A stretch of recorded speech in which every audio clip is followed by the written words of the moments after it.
To thread up your LK150, be sure that you take your ball of yarn, in this case a skein, and rewind it into a cake like this, or a cone, using a yarn winder like this.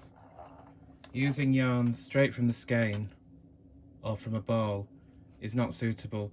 The yarn either needs to come from the outside smoothly or smoothly from the centre. Have the yarn on the table behind the tension mast, which is here, or put it on the floor behind the table. But you need to make sure the yarn is coming freely from the outside or freely from a centre pull cake like this. Bring the end of the yarn up behind the mast and either thread the end of the yarn through the eyelet like this. This is the first guide, or you can go around the curly whirly doohickey here to get it through the centre, whichever method, but just bring the yarn underneath through that eyelet so the tail of the yarn is coming straight up through that first guide. Next, bring the yarn between the tension discs. On this machine there's just one disc, but on other models there are two discs here, but you need to bring the yarn through there fully until it clicks behind the pin in the back of this tension disc. If I pull those discs apart, you can see the pin there at the back. The yarn needs to go behind that pin so that it's fully engaged between the tension disc. Next, bring the tail of the yarn through the eyelet here at the front of the tension mast, or you can go around like that to thread it through, whichever you find easier.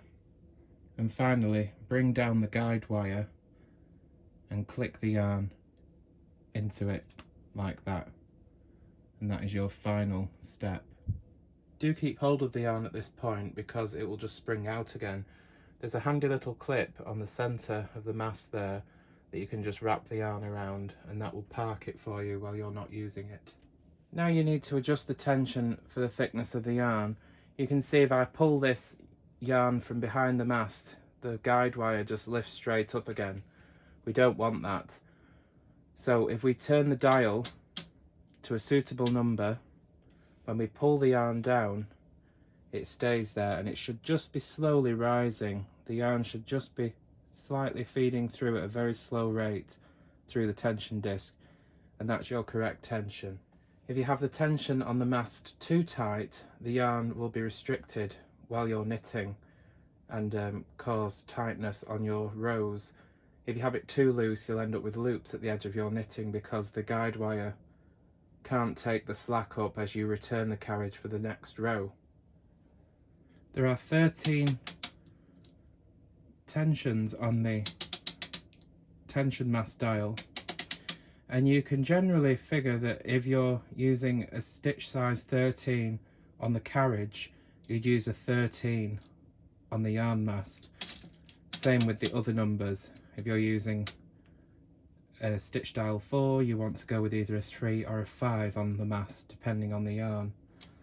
But just adjust it, and like I said, until the yarn is just slowly rising, and that will be the perfect amount of tension on the yarn.